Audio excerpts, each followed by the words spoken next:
My Booktube journey. Why words hard? How am I still so bad at summarizing books?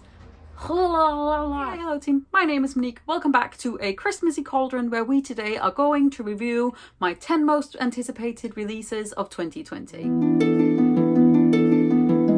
In case you weren't aware, this is Bookwitchreviews, my channel where I review books and hype books and generally get excited about them. I am also quite new to Booktube, though I have been watching it for quite a while, quite intensely, especially before I started. I posted my very first video in January of this year, which was titled My 10 Most Anticipated Releases of 2020. I'm pretty sure I wore this exact outfit.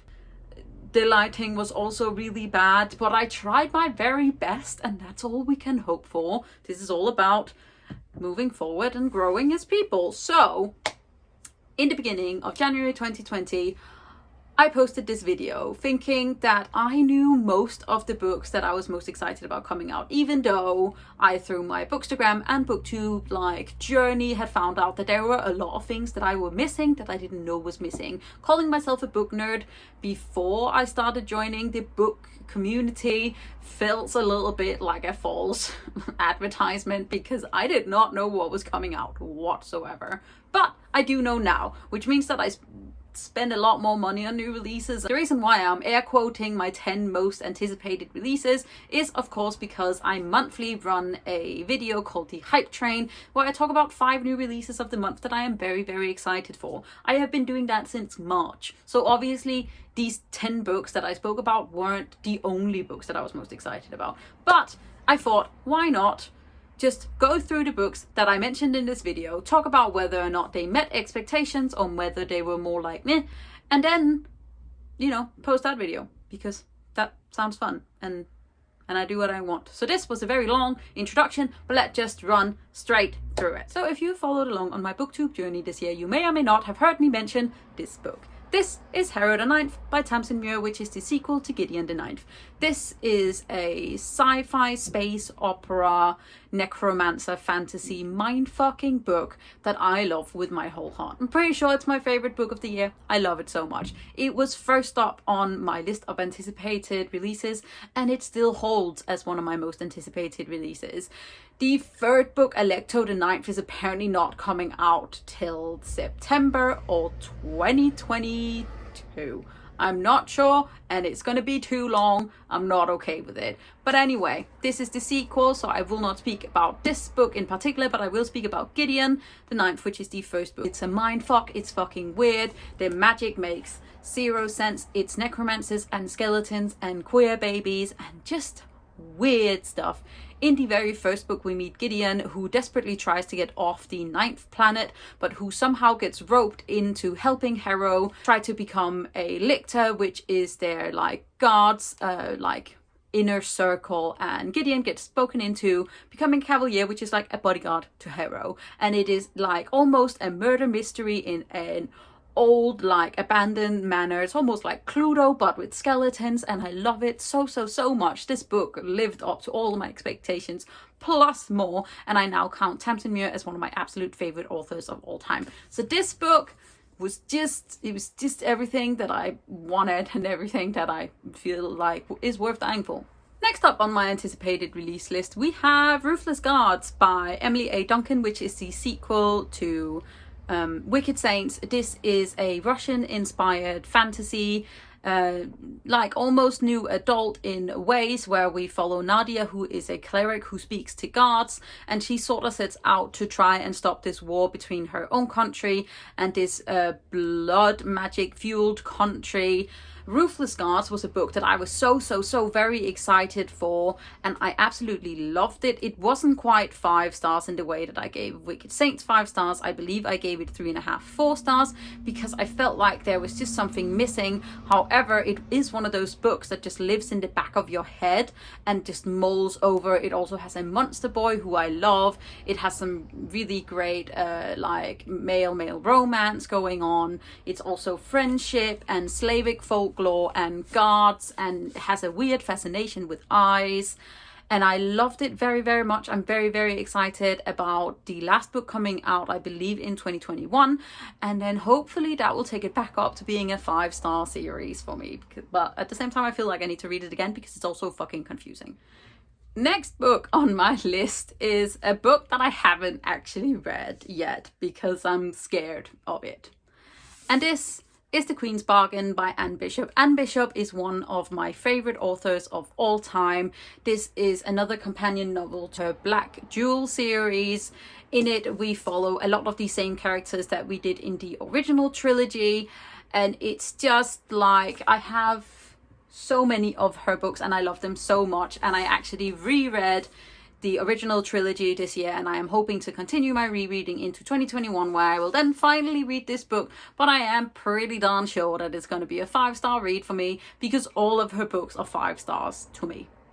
So next book that I was really excited for was Ashlords by Scott Reintgen, which is a book that I am still excited for, but which is one that I have not actually gotten around to buying or reading yet.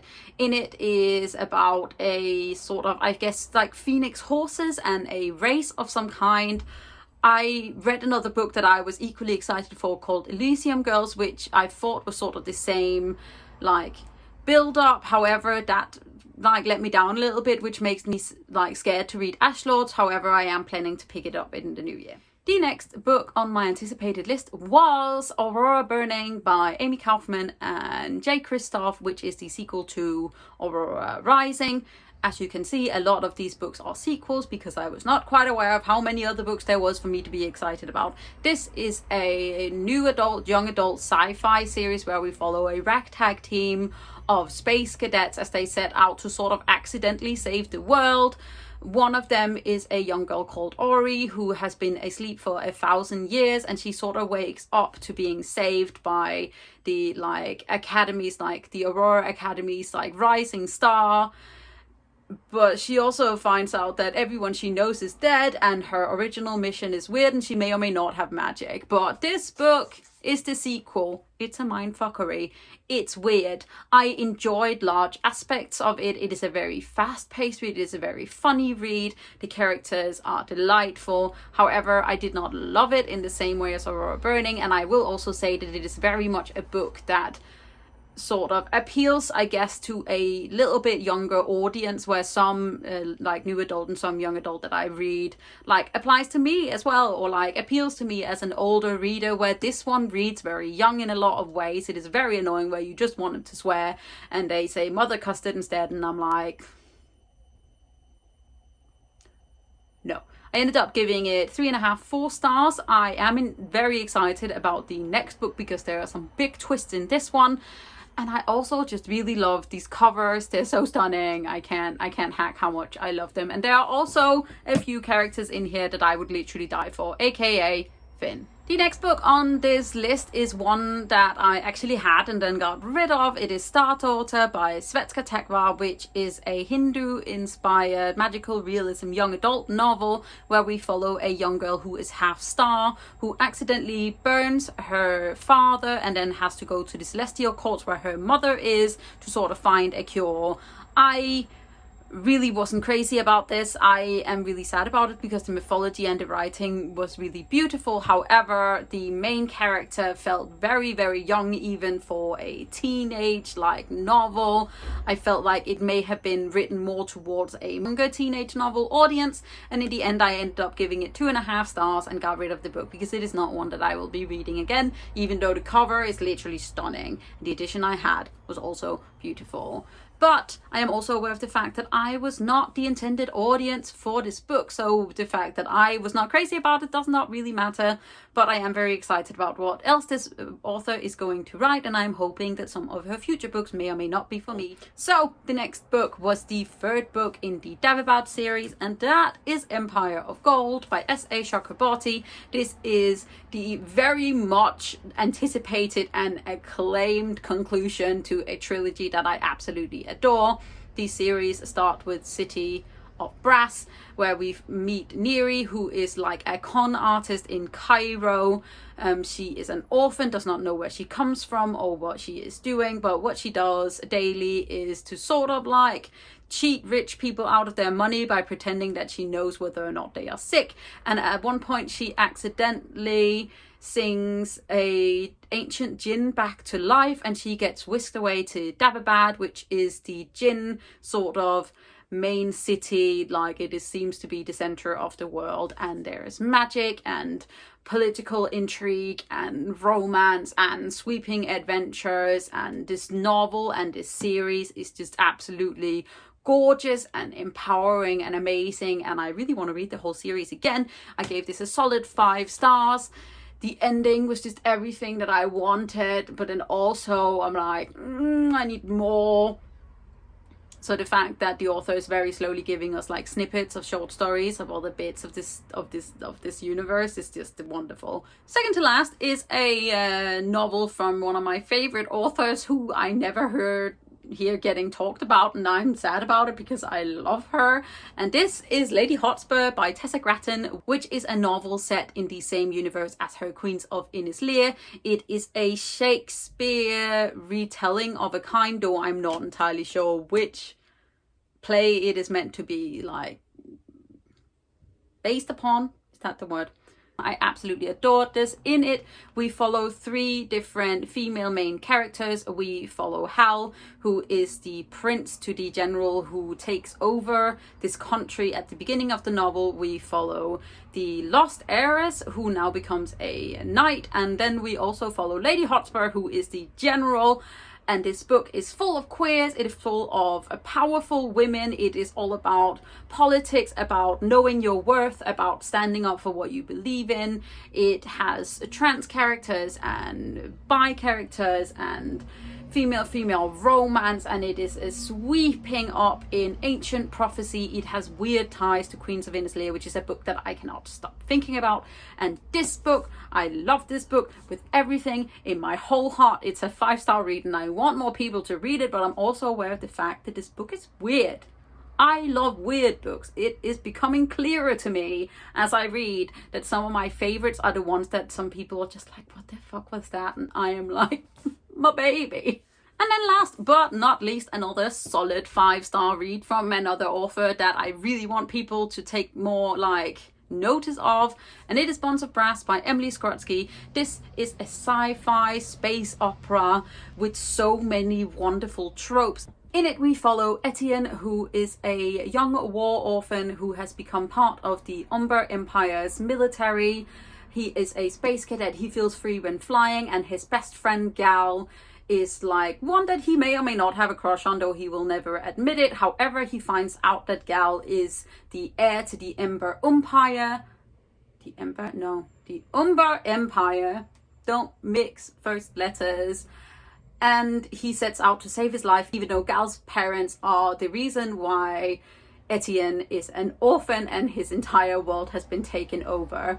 And there is a like they were roommates trope, there is a single bed trope, they are stuck together. I love them so much. There's also an additional character who has this like rainbow umbrella. I love her so much. It's super fast paced, super short, and I adore it. Why do you hate me?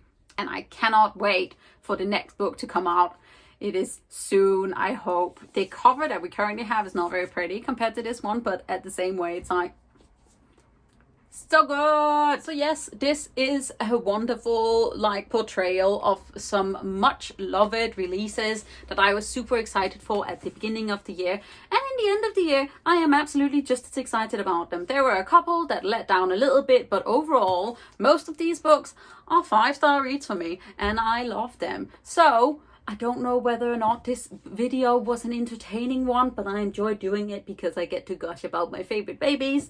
So if you did enjoy this, don't forget to hit that thumbs up button, hit the subscribe button at the same time so you don't miss out on any other videos from me. I post videos quite regularly about everything under the sun because I get bored in lockdown times. Also because I just love doing these things. I get to talk about books all day. It's wonderful. Anyways, I hope you are doing great. Let me know what books you have read in the last year that you loved the most, and then I will see you guys soon with another video.